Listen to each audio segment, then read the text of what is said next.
Right ఇక breaking news చూస్తున్నాం. ప్రధాని అధ్యక్షతన కేంద్ర కేబినెట్ కీలకమైన సమావేశం కొనసాగుతోంది. మంత్రివర్గ పునర్వ్యవస్థీకరణపై చర్చ జరుగుతోంది అన్న ప్రచారం జోరందుకుంది. మరోవైపు మంత్రివర్గ పునర్వ్యవస్థీకరణపై ఉత్కంఠ నెలకొన్న ఈ నేపథ్యంలో 12 మంది మంత్రుల తొలగింపు దాదాపు ఖరారైనట్లే అనే సమాచారం అందుతోంది. ఆప్ నుంచి బీజేపీలో చేరిన రాఘవ్ చద్దాకు కేబినెట్లో చోటు దక్కే ఛాన్స్ ఉంది. ఇదే అంశానికి సంబంధించిన మరిన్ని వివరాలను మా నేషనల్ బ్యూరో చీఫ్ కళ అందించడానికి సిద్ధంగా ఉన్నారు. కళ, చెప్పండి. దాదాపు కేంద్ర కేబినెట్ సమావేశము ప్రతి బుధవారం కూడా జరిగేటటువంటి ప్రక్రియ. ఈరోజు ఏదైతే ఉదయం ప్రారంభమైనటువంటి సమావేశము ప్రధాని నరేంద్ర మోడీ అధ్యక్షతన జరిగేటటువంటి సమావేశము దాదాపు చాలా కీలకమైనటువంటి సమావేశం అని చెప్పవచ్చు. దాదాపు గత కొన్ని రోజుల నుంచి కూడా అటు రాష్ట్రపతి ద్రౌపది ముర్ముతో ప్రధాని సమావేశం కావడం జరిగింది. అనంతరం జరుగుతున్నటువంటి కేబినెట్ సమావేశం అని చెప్పవచ్చు. ఈ సమావేశం చాలా కీలకంగా ఇప్పటికే చాలా మందికి కూడా కొంత క్యాబినెట్లో కొంతమందిని తొలగిస్తున్నారు అన్నటువంటి వార్తలు కూడా ఒకవైపు వస్తుంది. ఇప్పటికే దాదాపు 12 నుంచి 15 మంది తొలగింపు ప్రక్రియ కొనసాగుతుంది. దాదాపు ఇప్పటికే వారికి సూచన ప్రాయంగా కూడా కొంత వాళ్ళకు చెప్పడం కూడా జరిగింది అన్నటువంటి వార్తలు కూడా వస్తుంది. కానీ ఎక్కడ కూడా దీనికి ఒక ప్రోటోకాల్ ఉంటుంది కాబట్టి ఈ వార్తలు కూడా బయటికి రావడం కూడా కొంత కష్టసాధ్యం.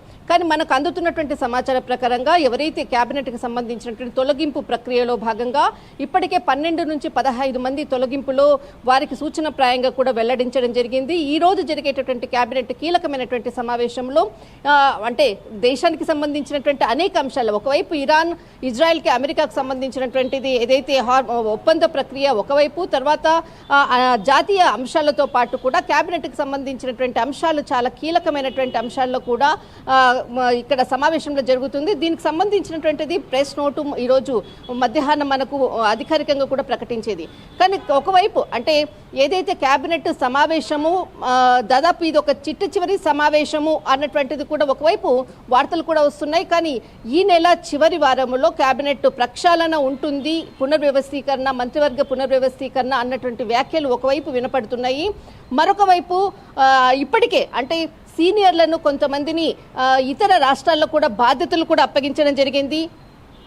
దాదాపు మనకు కేబినెట్కి సంబంధించినటువంటిది నిన్న కేరళ క్యాడర్కి సంబంధించినటువంటిది కేంద్ర మైనారిటీ వ్యవహారాల శాఖ మంత్రి జార్జ్ కురియన్ కూడా నిన్న రాజీనామా చేయడం జరిగింది.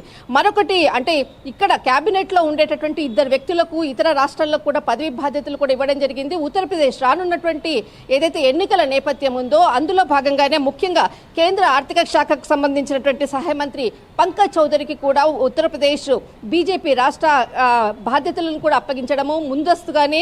మరొకటి ఇక్కడ మనకు హర్ష మల్హోత్రా ఢిల్లీకి సంబంధించినటువంటి రాష్ట్ర బీజేపీ బాధ్యతలు. ఆల్రెడీ ఇక్కడ కేబినెట్ మినిస్ట్రీ ఇతడు దాదాపు మనకు కేంద్ర రవాణా రహదారుల శాఖకు సంబంధించినటువంటి సహాయ మంత్రి ఇటు ఒక్కొక్కరిగా కూడా కొన్ని బాధ్యతలను, కీలక బాధ్యతలను కూడా ఇప్పటికీ వారికి బాధ్యతలను అప్పగిస్తున్నటువంటిది. మరొకటి కొంతమందితో కూడా రాజీనామా చేయించేసేసి కొత్త వాళ్లకు, యువకులకు ఇటు కేబినెట్లో స్థానం కల్పించాలి అన్నటువంటిది కూడా ఒకవైపు.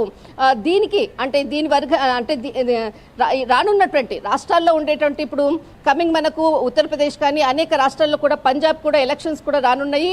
వీరికి సరైనటువంటి ప్రాధాన్యత ఇచ్చే విధంగా దాదాపు కొన్ని రోజుల క్రితంగా ఆమ్ ఆద్మీ పార్టీ నుంచి కూడా రాజీనామా చేసి బీజేపీలోకి చేరినటువంటి రాఘవ్ చద్దాకు కూడా కేబినెట్లో స్థానం లభించబోతుంది అన్నటువంటి వార్తలు. పంజాబ్లో రానున్నటువంటి ఎలక్షన్స్ నేపథ్యంలో కూడా కీలక బాధ్యతలు కూడా అప్పగించేటటువంటి ప్రక్రియ.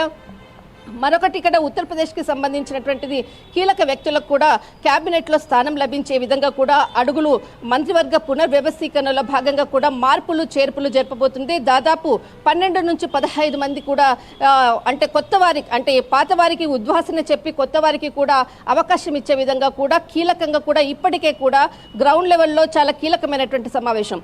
దాదాపు 5 రోజుల క్రితంగా రాజ్నాథ్ సింగ్ ఇటు కేంద్ర రక్షణ శాఖ మంత్రి రాజ్నాథ్ సింగ్ నివాసంలో జరిగినటువంటి చాలా కీలక కీలకమైనటువంటి సమావేశం ఆర్ఎస్ఎస్ పెద్దలతో జరిగింది, ఒక కీలకమైనటువంటి సమావేశము. మరొకటి ఇటు ప్రధాని నరేంద్ర మోడీ, ఇటు రాష్ట్రపతి ద్రౌపది ముర్ముతో జరిగినటువంటి కీలకమైనటువంటి సమావేశం.